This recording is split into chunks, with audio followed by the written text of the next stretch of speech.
So here we are now waiting for the last couple. That's Haley and Jacob. Haley and Jacob. And the first category is affinity. So I think that they might would like each other if they just winning each other. Yeah. You know what? I mean, I think that, listen, I believe Haley is polite. And so I think that she would not go running out, but I don't think Jacob is her kind of person. Well, he would give them stuff to talk about when they're FaceTiming with their friends. Oh, absolutely, yeah. He'd be something they could talk about. Absolutely, yeah. I'm gonna say Haley's affinity for Jacob is at about a 2. Okay. Yeah, I mean, I don't think she would necessarily cringe, but at the same time, I think if she could choose to sit next to someone else, she probably would. Jacob, I would say maybe a 3. You know, I don't know. You think it'd be higher or about a 3? About a 3. I was thinking 3 with both of them. Yeah, a 3 with him. Yeah, you know what, Jacob? At the end of the day, I don't think that they have enough commonalities. But at the same time, I don't. Yeah, we'll say a 3. So, does Haley respect Jacob? I think Haley is trying her best to respect Jacob and the relationship. But here's the thing, I do have some issues with Haley. You mentioned the FaceTime thing. In my opinion, Haley has A lot of friends. well, yeah, I don't know how he says she has a lot of friends. But all I'm saying is I feel that she has allowed other things to distract her to the point where she's not focusing on the relationship to the degree that she should, and I think that's interfering with her ability to really buy into the relationship. That, for me, is a level of disrespect. To me, you're not necessarily respecting the process. You're not. I sound like Virginia. You're not respecting, right? You're not respecting the process. You're not respecting what really should have been accomplished on that honeymoon, which was leaning into one another and getting to know one another. The fact that she was FaceTiming her friends every night, and I mean, we all need some breathing room every now and then. But I mean, come on now. So, do I think she respects Jacob? I kind of feel like there's a little. I would maybe give her a 3. I don't. I think I almost feel like she tolerates Jacob. You know, I don't know that she's ever being blatantly disrespectful or trying to be disrespectful. I think she's actually pushing herself to be as respectful as she can. But at the same time, I think that there's a part of her probably fueled by the FaceTimes with the girlfriends who, in my opinion, were very disrespectful at the wedding reception. Yep. So I think letting them influence her has tempered the level of respect she has for him. And what kind of talk, what kind of a conversation do you think that's going to be between her and all these girls who were rude to him in his face? Do you really think they're going to be talking to her going, yeah, girl, go ahead on? No. But you know, it has to be. Once again, we mentioned earlier that all of these categories are things that I can control. And Haley, you can control whether or not those friends talk to you. Absolutely. You can't control what they say.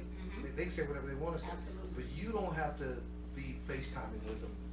And here's another thing about a marriage that we have to be mindful of when we're in one is when you have these conversations outside of your marriage with people who don't actually have to go to bed with you, they are going to remember every negative thing you said once you have moved on. So if you call them and you allow them to make fun of this personality trait, or if you tell them that, you're gonna go crazy because he keeps talking about steak and eggs or whatever the situation may be, once you have moved on, they're still going to be cracking jokes. They're still going to be, whenever you talk about them, that's the thing that they're going to bring up. And if you don't want them tearing down your marriage when you are in the state of mind that you want to build it up, you've got to be careful about the ammunition you give them. Yeah. Because she also mentioned in her dialogues that she had prior to the marriage date that she had always been a bridesmaid, never a bride. And so now you've given all your little friends the ammunition to be able to say, yeah, you were once and it lasted a week. Right. So, Yeah. So her respect level for him is a 3 as well, or 2? Now that's her respect level for him. Now we haven't talked about his respect level for her. We gave her a 3. We gave her a 3. So him for her, well, I think he does respect her. I think he wants to. Oh wait, did we give her a 3? I thought we did. I guess we did. Okay. Him, Okay. I don't know that I want to give him much higher than her. Do you think that he has put? Well, I guess he put it this way. I'm a little hesitant to give him higher than her because I do think that he has shown a level of respect, but I don't think that he is fighting the same things that she's fighting against, if that makes sense. It does. So I don't know that he gets extra credit just for, you see what I'm saying, just for maintaining. I think he thinks she's a decent person. I think that he respects the process and the relationship, but I don't think that he has to war against the fact that he's not really feeling it, because he is feeling it. He doesn't have people in his ear, who may be, talking down about the process or about the person that he got and things like that. So I would still give him a 3. I don't know that he's going above and beyond, but at the same time, he isn't being disrespectful. Right. Yeah. He's not bad. Because I would have given her a 2, except I do feel that she is putting forth the extra effort to fight against those forces of the negativity and what have you, if that makes sense. So, Communication. communications. Okay, I'm gonna start with Jacob on communication.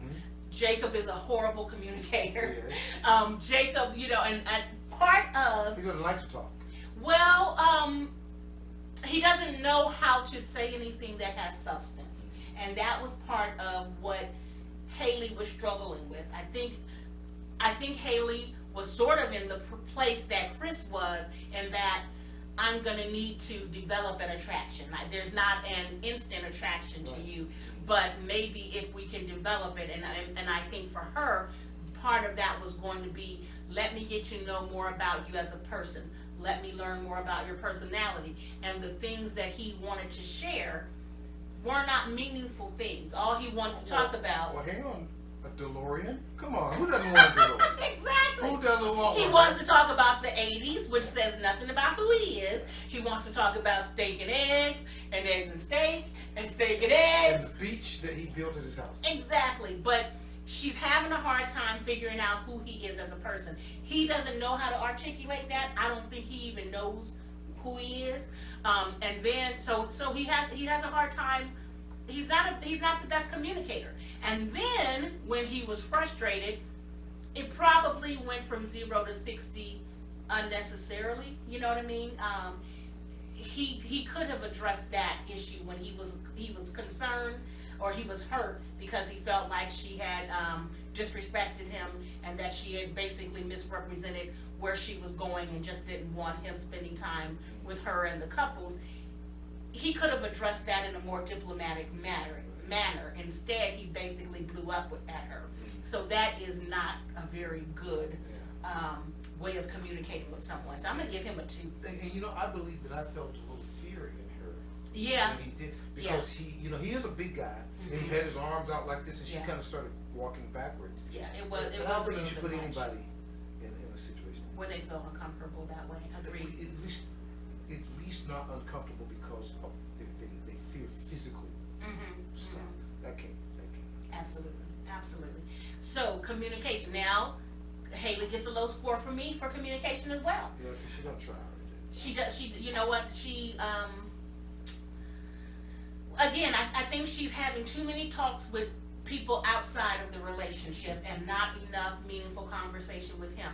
Now, I understand that she's frustrated because she feels as if he's not giving her what she needs when she's trying to talk, but that means sometimes you got to find a different angle, Or again, you gotta just be upfront with him. Well, this is how I'm feeling. This is why I'm pulling back.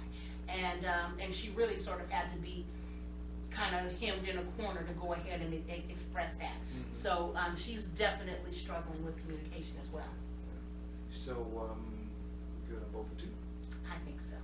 Chemistry. So, I think from him, the chemistry is high, but I don't think it's so high for her. Yeah, I think he's definitely attracted to her. I would give him a 4. And Or a I 2? don't know, a 2. Do you think she gets a 2? She might get a 1. You think so? Put it this way. I think at the altar, it was 2.5. You see what I'm saying? I think she was really like, oh, this is not my kind of guy. Mm-hmm. And remember, I felt like from the neck up, he really looked kind of scruffy and unkempt. The suit was nice, but I just felt like he either needed to actually go with the beard, or I don't know. It looks like a 5 o'clock shadow kind of situation. I don't know if that's just the way his skin is. But I just feel like at the altar she wasn't naturally attracted to him. Then they were intimate. I think the intimacy took things in the wrong direction for her. So I guess so that's why I would give it a lower score. So 1. I think it's a 1, but yeah. And finally, you first. I don't know if there's any of that going on with either. I don't. I think she was trying.